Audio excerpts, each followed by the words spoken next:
The Lord Jesus came to change what is old into new. He came to renew everything. Everything that was of old, the Lord came to do everything new.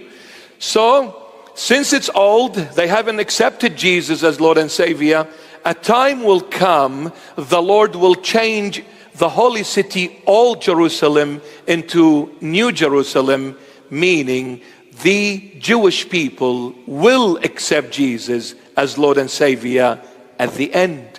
They will. And the day they acknowledge Jesus as Lord and God, Jerusalem will be no longer old, but new.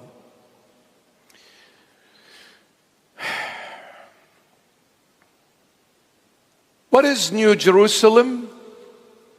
It's holy and it's a city.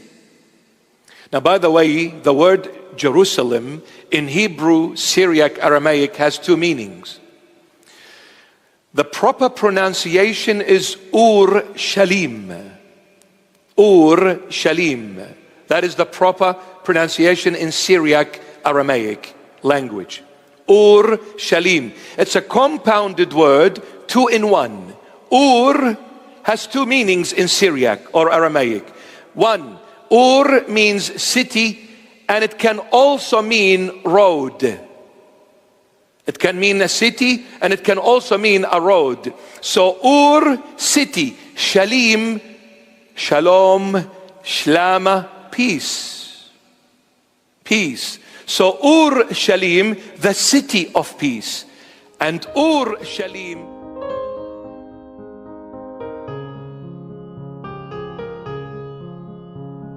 and Ur Shalim, Shalim can also mean the end in Syriac.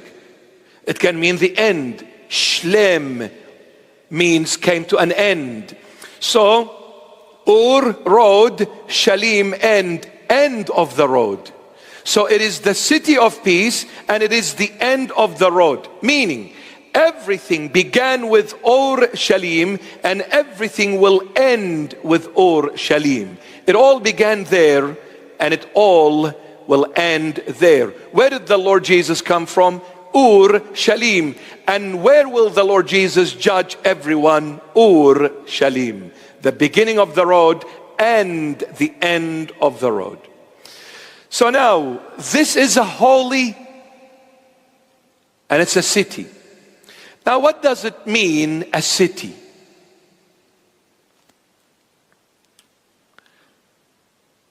A city is a place where you dwell in, a dwelling place where you reside. Where do you live? I live in Sydney. Sydney is a city. Therefore, since it's a city, it's a place where people live in. True? Are you with me?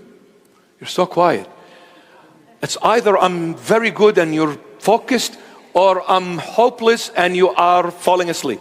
Which one is it? I hope it's the former, not the latter. Very good, the former, very good. So, since it's a city, it's a dwelling place. Now, I, John, saw the holy city, New Jerusalem, coming down out of heaven from where? From God. So this holy city, New Jerusalem, came out of heaven, but from God. Since it's a city, it's a dwelling place. Since it came from God, this means that God wishes to dwell with His people. It's the holy city, a dwelling place, but this holy city, New Jerusalem, came out of heaven from God, meaning God wants to dwell with His own children, with His own people. Now God, when He comes to dwell with His people, He comes in a generalized sense. And when we come to live with God, we come living with God in a specified sense, not a generalized sense. Now you're probably wondering, what is this about? When God comes to dwell with His people, He dwells with them in a generalized sense, But when people come to live with him, they come to live with him in a specified sense. I'll give you an example. I'm going to take you, it's not on the screen.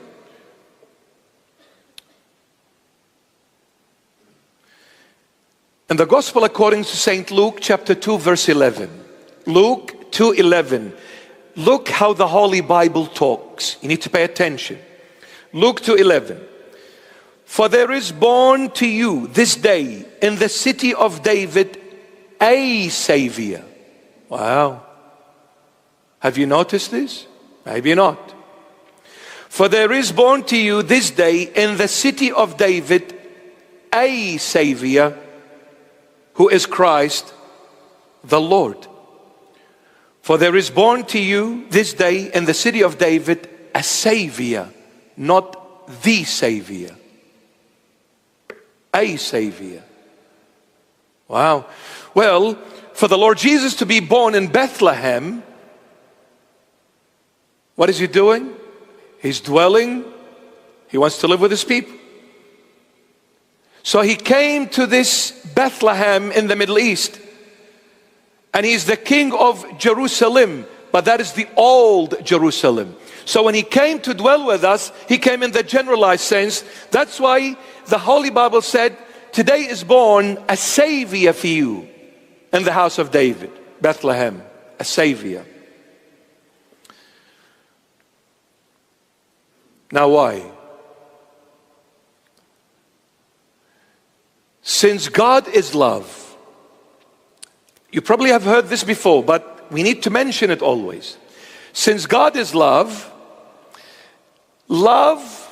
there is always freedom associated with it. Freedom is indispensable to love. The moment you speak of true love, there must be freedom.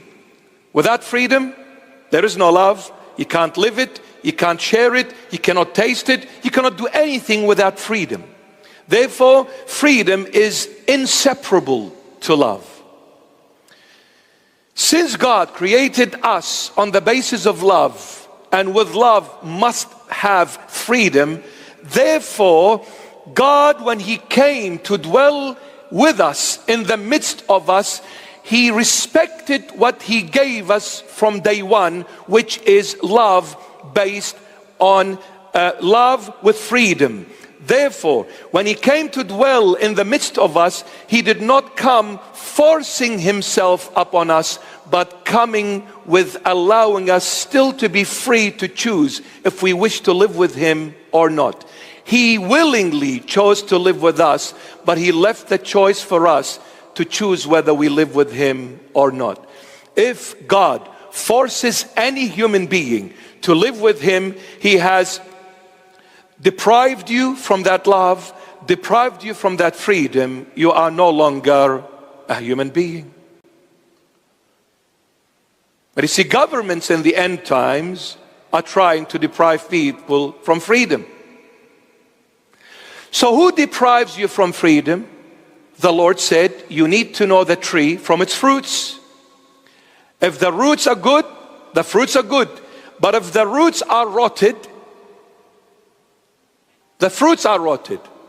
So when a government, any government, tries to deprive you from freedom, this is the fruit of Satan, rotted like Satan. Very simple. Very simple. Like passing this bill where under 16 cannot have access to social media platforms. Well, they can have access to YouTube and other channels where they can see and watch whatever they want. But you can't have Instagram or Snapchat, something like that. What a joke. Therefore, their concern is not about the under 16s. Their concerns is something of an evil agenda. Facial recognition and leading you to those digital ID and one world order. That's what it is.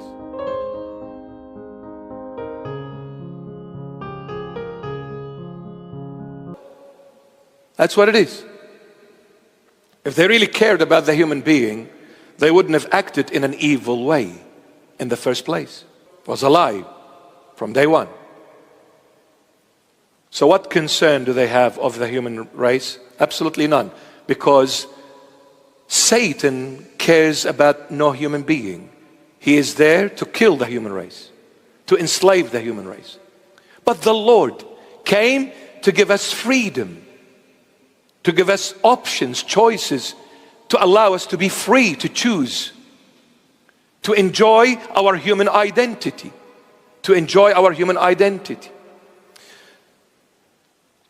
So now when God came to dwell with His people, He came in the generalized sense. Today is born a Savior. Why a Savior?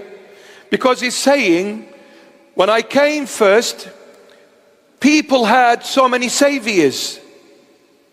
Who's a savior? A savior can be anyone that comes and take me out of trouble. That for me is classified as a savior. I was in deep trouble financially and somebody came and helped me financially. He saved me from that troublesome moment. I had some issues in my life and somebody came and rescued me from those issues. He is a savior. The Lord came and said, I am a savior until you choose me. The moment you choose me, I am the Savior.